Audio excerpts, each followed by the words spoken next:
नमस्कार, जय महाराष्ट्र. तर तुम्ही आपल्या काल रात्री मला वाटते का आता 11:30 वाजता एक व्हिडिओ अपलोड केलेला आहे ई-केवायसी संदर्भामध्ये. महिला व बालकल्याण विभाग मंत्री यांच्याकडून आता पहिल्यांदा म्हणजे जेव्हापासून आपण केवायसी वर बोलतोय की नवीन केवायसी चालू करावी, नवीन केवायसी चालू करावी, बरोबर. तर या विषयावर आता महिला व बालकल्याण विभाग मंत्री अदितीताई तटकरे यांच्याकडून स्पष्टीकरण आलेलं आहे किंवा खूप महत्वाची माहिती आलेली आहे. आता या संदर्भात मी रात्रीच व्हिडिओ शेअर केला होता. आता तुम्ही पाहिला असेल तो व्हिडिओ, पाहिला नसेल तर एकदा पाहून घ्या. पण इथं पण शॉर्ट मध्ये थोडी माहिती देणार आहे, त्यामुळे व्हिडिओ हा आपण शेवटपर्यंत पाहायचा आहे. सगळ्यात महत्वाचा मुद्दा, आपण या ई केवायसी साठी प्रयत्न करत आहोत आणि आपली ई केवायसी जी आहे, नवीन ई केवायसी ती चालू होणार आहे लवकरच. आता सध्या महिला व बालकल्याण विभाग मंत्री अदितीताईंनी असं सांगितलेलं आहे की या योजनेच्या अंतर्गत आम्ही जवळपास 6 महिन्याची मुदत दिली होती केवायसीला किंवा 2-3 महिन्याची परत वाढवून मुदत दिली केवायसीला, बरोबर. तरी महिलांनी केवायसी केली नाही असं त्यांचं म्हणणं आहे. तर त्या मुद्द्यावर मी थोडंसं बोलते की आता की ताई बऱ्याच महिला 60 लाख महिला, 60 लाखापेक्षा जास्त महिला आहेत ज्यांची केवायसी झाली नाही, पात्र असून त्यांना लाभ मिळत नाहीये, बरोबर.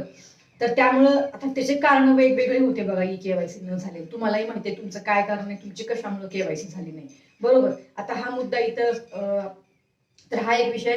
त्याच्यामध्ये आदित्यताईंनी काय सांगितलंय परत एकदा थोडक्यात तुम्हाला सांगते की त्यांनी असं सांगितलं की नवीन ई केवायसी संदर्भामध्ये राज्याचे मुख्यमंत्री आणि राज्याचे दोन्ही उपमुख्यमंत्री हे तिघ मिळून हा नवीन केवायसीचा निर्णय करतील की ही केवायसी तुम्हाला कधी जी आहे ती उपलब्ध करून द्यायची तुम्हाला ई केवायसी करण्यासाठी. तर हा सगळ्यात महत्वाचा मुद्दा आहे. पण एक लक्षात घ्या, ई केवायसी वर आतापर्यंत कोणीही बोलत नव्हतं, पण पहिल्यांदा महिला व बालकल्याण विभाग मंत्री अदितीताई तटकरे या ई केवायसी वर बोललेले आहेत. मी तुम्हाला अजूनही पुढे जाऊन सांगते. त्या हे पण सांगितलंय त्यांनी की त्यांच्याकडे भरपूर माहिती गेलेली आहे की बऱ्याच महिलांची केवायसी झालेली नाही.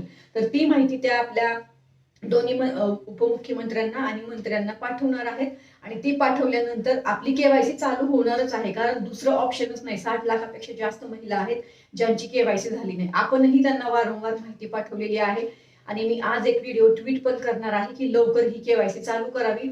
आताही या व्हिडिओच्या अंतर्गत मी आता आपल्या मुख्यमंत्र्यांना आणि दोन्ही उपमुख्यमंत्र्यांना विनंती करत आहे की तुम्ही हा नवीन ई केवायसीचा निर्णय तात्काळ आणि लवकर घ्यावा, जेणेकरून आमच्या जेवढ्याही महिला या लाभापासून वंचित आहेत त्या केवायसी करतील आणि त्यांना लाभ मिळेल. कारण बऱ्याच महिला अशा आहेत, 1-2 महिला नाहीत, बरोबर ना. तर ही आज आपल्या ई केवायसी संदर्भामध्ये खूप महत्वाची आणि आनंदाची बातमी आहे की आपली ई केवायसी पुन्हा सुरू होण्याची जे आहे ती दारं उघडलेली आहेत. लक्षात ठेवा, पहिलं दार तर उघडायला पाहिजे होतं ना, तर ते दार आता उघडलं ई केवायसीचं की नवीन ई केवायसी, बरोबर. आता ती नवीन ई केवायसी चालू पण होईल, कोणीच काळजी करू नका. लवकरच आपली ई केवायसी ही चालू होणार आहे आणि ही खूप महत्वाची माहिती आहे कारण या विषयावर कोणी बोलतच नव्हतं अगोदर. त्यामुळे आता कमीत कमी महिला व बालकल्याण विभाग मंत्री बोललेले आहेत, बरोबर. त्यामुळे तुम्ही काहीच काळजी करू नका. लवकरच आपली जी आहे ती ई केवायसी चालू होणार आहे आणि या संदर्भामध्ये मी म्हणजे भरपूर प्रयत्न करत आहे. ते मी तुम्हाला व्हिडिओमध्ये नाही सांगू शकत की मी काय प्रयत्न करते, बरोबर. बाकी ई केवायसीचा अजून एक व्हिडिओ मी जो आहे तो जो आहे तो मी बनवलेला आहे, पण तो अजून शेअर नाही केला कारण ही माहिती आल्यामुळे थोडं ह्याच्यावर फोकस केले. तर तोही व्हिडिओ मी शेअर करणार आहे. तिथे थोडं तो अगोदर शेअर केलेला आहे आणि ही माहिती नंतर आलेली आहे. त्यामुळे आता हा विषय एकदा क्लिअर करू आणि जो अगोदर व्हिडिओ मी बनवलाय तो पण मी शेअर करून टाकते, बरोबर ना. तर मला आहे की आपलं मनीषा धुमाळ ऑफिशियल हे खात्रीशीर माहिती देणारं महाराष्ट्रातलं चॅनल आहे. त्यामुळे या चॅनलला अजूनही सबस्क्राईब केलं नसेल तर सबस्क्राईब करून घ्या. कारण ई केवायसी सुरू झाली की सगळ्यात अगोदर मीच तुम्हाला माहिती देणार आहे. त्यामुळे आताच लाईक, शेअर आणि सबस्क्राईब करा. का करा? कारण ह्याला 1 रुपया लागत नाही. चला तर मग परत भेटू. चला तर मग परत भेटू. धन्यवाद. जय हिंद, जय महाराष्ट्र.